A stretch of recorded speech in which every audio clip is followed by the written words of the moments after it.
Welcome to All About Money on HKIBC. I am Chloe Fong. This week we have a special guest. He's a former banker who now devotes himself to improving education for ethnic minority children by teaching them Cantonese. He hopes this will help them integrate better in society and boost their academic and career potential. But what are the challenges in tough times, such as during the pandemic when classes are suspended? Let's ask Manoj Dhar, the CEO and co-founder of Integrated Brilliant Education. Welcome to the show, Manoj. Thank you. Thank you so much. Thank you for having us.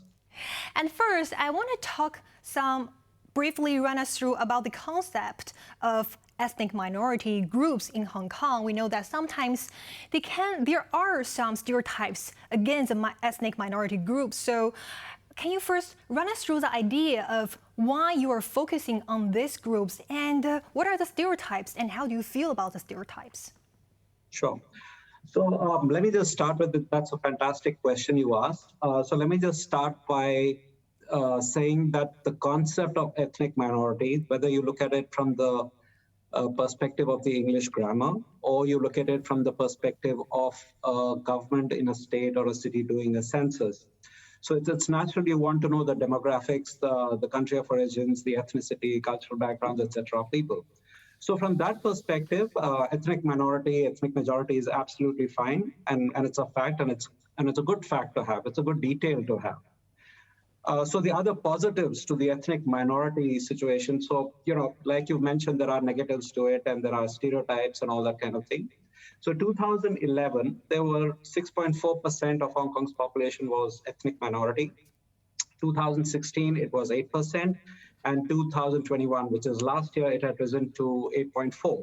That is all very good because it's showing how multicultural and ethnically diverse Hong Kong is. Also, the population growth rate of the non-Chinese speaking population in Hong Kong is far higher than that of the Chinese population. Again, very good things, all positive things, all good stuff about the concept of ethnic minorities. Also, the median age of the ethnic minorities is much lower. So in terms of labor force, in terms of the society and the community being young and vibrant, these are all very good concepts. I think where the lines get a bit blurred and sometimes people have tended to, let's say, not understand the concept clearly. The negative connotations have come around because of the socioeconomic marginalization or the socioeconomic demographic of the ethnic minorities. So there are ethnic minorities who are, captains of the industry, whether it's the shipping industry, consultancies, banks, law firms, etc. in Hong Kong. So if you're not Chinese in Hong Kong, then obviously you're an ethnic minority. That is the correct term, and that is the correct terminology. Similarly, if, for example, recently, we are hearing so much about sports. So Hong Kong's, a national cricket team that's full of ethnic minorities. Hong Kong men's rugby team is full of ethnic minorities. So that's all right. I mean, it's all good, it's all positive, but I think, yes, for some weird reason, it's got diluted and there's a lot of dissonance around it, and that needs to be corrected. So people need to appreciate the entire concept of ethnic minority that has very little to do with belonging to a particular segment of the society, but it's got more to do with the socioeconomic situation. Now, the reason why we chose to, or IBEL chose to do this is because, this way or that way, the present and the future of a society is completely with the children. And if the children are getting educationally marginalized or if they are getting left out, then you cannot afford or you cannot expect to have a good, strong, stable future. So it's only fair that the best possible efforts and with the extreme amount of humility and sincerity and integrity, the children are onboarded. Hong Kong is a fantastic city. Local schooling system, 15 years is free. So it's important that these children who we notice were falling into that intergenerational poverty and not being able to levitate themselves out of the situation where their parents or their grandparents were. So this was something which always resonated close to our heart, which was basically me and the co-founder Gitanjali, and of course our wonderful board, which has been there all throughout. So that's the history and the background of this. Great, and I'm very glad that you pointed out. Actually, Hong Kong is such an international city, meaning Sure. that we have very diversified population here. You meet people from all different places of the world as well. And I also know that there are a lot of children who live in Hong Kong who can speak great Cantonese as well, and Sure. they are the so-called the third cultural children, which means that sometimes they will lose the identity, like occasionally. So your organization is trying to solve or alleviate this issue in the society by empowering more children to learn the local language, the Cantonese. So Oh, tell yes, us. absolutely. Absolutely. Because, language and culture are inseparable. Language is culture, culture is language. And language is the key into the culture of a society. It is the way to appreciate the culture. And culture can be learned faster and best if, one onboards the language bit. So that, whether you call it inclusion, whether you call it integration, whether you call it immersion, that is absolutely non-negotiable and absolutely must happen. Right, and I guess that's also one of the reasons why you pick up this special focus to start with, so by teaching them the local language. So tell us more about your organization. So what are the services your organization can cover? Sure. So I'll start by saying, so we basically have now been running our two learning centers. One is in Jordan, one is in Chungsha One, and our organization has been doing this for the last 7.5 years. Now, what's unique about our organization is that we don't do just language learning, and it's not just academics. Our entire concept is about education, and education extends far beyond just academics. So if you're trying to immerse a child, if you're trying to make a child feel the sense of ownership or the sense of pride of the place, you have to do so many other things besides just the maths and the Chinese and the Cantonese. So we are doing Monday to Saturday. We are doing the classes that are there, the academic and the educational classes that are there. Then we take them out a lot, on a lot of education trips. So be it to Science Museum, Space Museum, Museum of Coastal Defense, and all kind of things. Why? Because you want the child to understand and appreciate that irrespective of what people may be telling them, that they belong to a particular background and they are socioeconomically marginalized, etc. This is home for them, and it's a wonderful place. Hong Kong has always been very engaging that way for people from all walks of life. So from that perspective, our program is very, very holistic. It's very inclusive, and it's far beyond doing just the academic side. So we have around 280 children who walk in and out of our two EDB registered centers from Monday to Saturday. And of course, we do a lot of these educational activities, because our concept has always been that if you want a child to develop and be happy and healthy and be a responsible, empowered, skilled citizen, then you have to nurture the academic, the mental, the physical, the emotional well-being of the child. Things Right. cannot be done in isolation.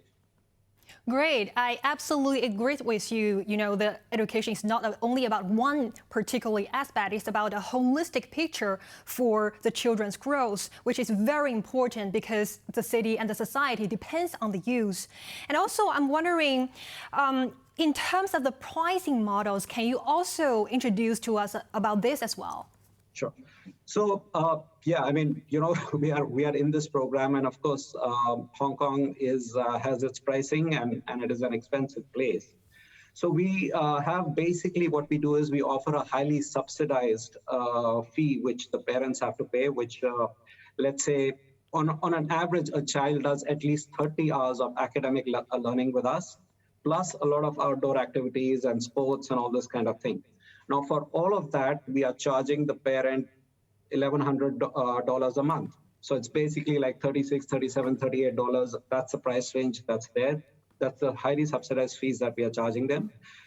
That's important for us because while we understand and while people in Hong Kong are very nice and very supportive, we understand that it's always important to have that sense of pride and dignity as an organization, to be able to stand on our own feet, to be able to sustain ourselves.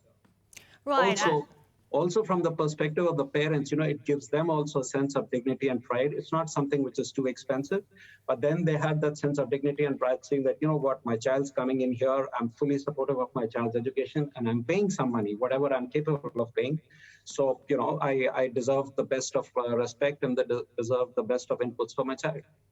Right, and I know that running an NGO is not an easy job. You also need to sustain with some sufficient funding as well. So I think that's a reasonable price from my perspective. And also tell us, how do the children approach your organizations? Like, how can they find your organization? Do you look for them, or they go to you, or they go to your organization? Sure. Thanks for that. That's a very pertinent question. From any organizational perspective, for us, it's always been word of mouth. We've never been into the situation of lobbying or advertising and stuff like that. For us, it's very simple. If a parent, a father or a mother brings their daughter or son to us and they watch us over 2, 3, 4 months, they find the place is safe, the child is happy, the child feels engaged and involved and is enjoying life and enjoying being a child, then naturally that parent will suggest or recommend us to another parent. And that's how we survive. We survive on the trust and respect we earn from the community, from the beneficiary children. We survive on their word of mouth. We survive on honoring their trust and respect in us.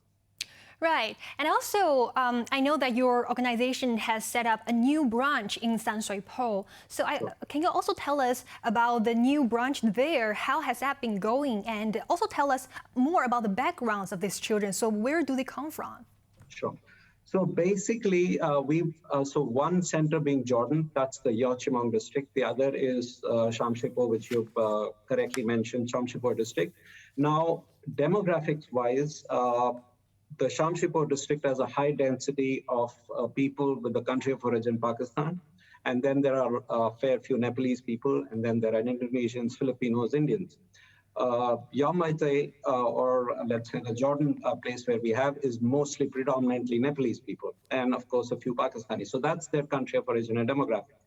Now, Shamshipo, yes, we've been running this place for now 3.5 years, and it's the same like Jordan. We are EDB registered and everything else. We do everything by the rule book and by the law of the land. So it's been good. People are getting around and understanding and appreciating what we are trying to do and why we are trying to do, because lots of times change, inertia requires a bit of effort. People need to, you need to be there through thick and thin for people to be able to respect and trust you and say, yes, all right, you guys are here, you're trying to help our kids, and you're trying to help our kids in many more ways. So we are not a typical organization where we are saying, all right, we will just do Chinese language learning, or we will just do maths and stuff like that. So it's going well. We are building up, like I said, the quintessence of any organization, whether it's a business, whether it's for profit, whether it's for non-profit, always centers around the trust and respect that you earn from the end users of the community. Right, and that's absolutely a cheerful news as well. Thank you so much for your thoughts, Manoj. Let's take a short break. Coming up next, we will have more discussions about his organization and also the city's education sector. Do stay tuned.